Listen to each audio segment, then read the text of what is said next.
Masuklah Kristen ke Mesir dan orang Mesir pun beragama Kristen Ortodok Koptik, tidak Katolik. Sedangkan Romawi Katolik, Mesir Koptik, beda mazhab. Maka Katolik menjajah Koptik. Begitu ceritanya. Orang Koptik Mesir ini merasa terjajah oleh Romawi yang Katolik. Datanglah Islam membebaskan mereka dari penjajahan. Bukunya ditulis oleh Syekh Muhammad Al-Ghazali, gurunya Syekh Yusuf Al-Qaradawi.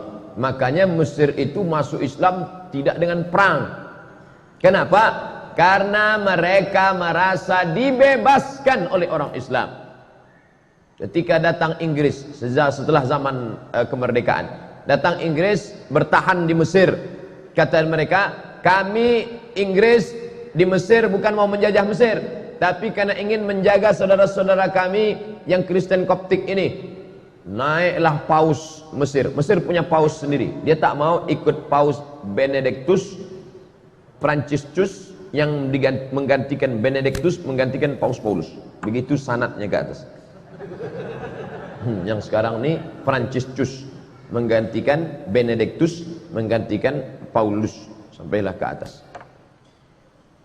Kami di sini bukan menjajah Mesir, kata orang Inggris. Kami di sini bukan menjajah Mesir. Kami mau menjaga keamanan saudara-saudara kami supaya jangan sampai dibunuh oleh orang Islam yang teroris-teroris ini, katanya. Maka naik paus Koptik ke atas mimbar Al-Azhar. Naik dia ke atas, apa kata dia? Kalau keberadaan Inggris di sini untuk menjaga kami yang Kristen Koptik, biarlah kami mati di tangan saudara kami yang Islam ini, karena kami dulu pun dibebaskan oleh mereka. Pidato itu dicatat dengan tinta emas. Makanya Islam kalau dia kuat, dia besar, dia justru menjadi rahmat bagi semesta alam. Bayangkan berkelahi antara Koptik dengan Ortodok, Ortodok Koptik berkelahi dengan Katolik, justru yang menolongnya adalah umat Islam. Bukti bahwa Islam tidak menghabisi minoritas.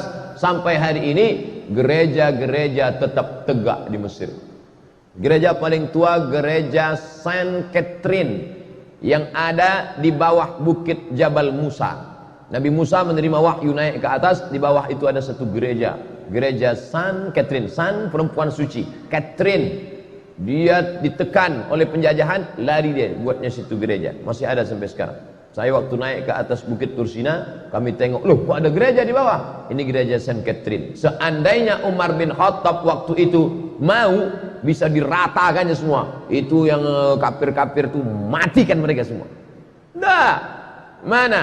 Islam pernah berkuasa di India, beratus tahun Islam berkuasa di India. Orang Hindu masih tetap ada. Kalau Islam itu ekstrim, tak ada lagi Sanjay Dutt, Shah Rukh Khan, Amitabh Bachchan, udah habis itu semua udah. Islam berkuasa di Indonesia, bumi Melayu, kerajaan Siak Serindrapura, Candi Muara Takus. Bukti. Jadi bagi orang-orang yang masih juga mengatakan kami takut kalau Islam dibangkit, nanti Islam akan membunuh kami. Islam, ente kemana aja selama ini? Tak ente tengok bagaimana Mesir tetap tegak berdiri. Maka mereka berbondong-bondong masuk Islam karena Islam datang membawa rahmatan lil alamin. Lalu kemudian Palestina yang waktu itu dipegang kuncinya oleh Kristen Ortodok dan Islam menguasai Palestina dengan damai. Dia tak mau menyerahkan kunci ini kepada tentara-tentara. Apa kata pimpinan agama Kristen Palestina? Kunci ini hanya mau aku serahkan kepada Umar bin Khattab. Dia penasaran, mana Umar tuh, aku mau menengok Umar. Kalau mau kunci ini, datang kemari. Umat Islam kalau mau merampas kunci itu bisa aja, tariknya udah. Tapi Umar bin Khattab bijaksana, biar aku yang datang, kata Umar. Datanglah Umar.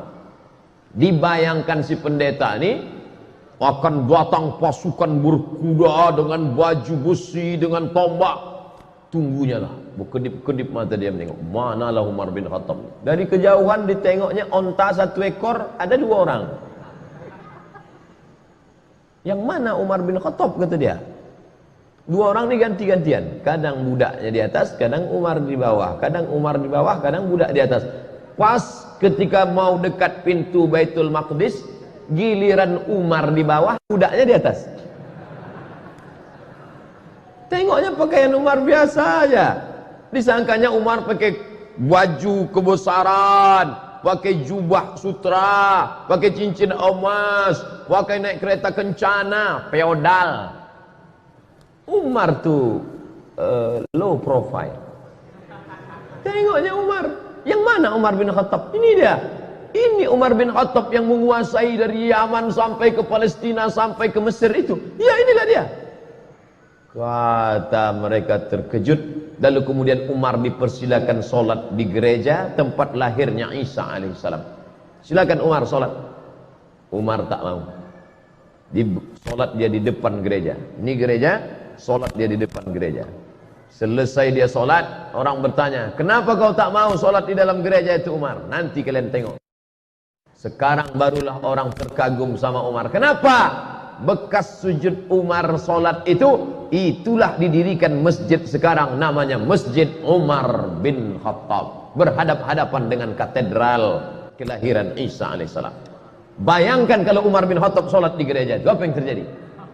Rata gereja itu jadi masjid. Tengok Umar bin Khattab bijaksana.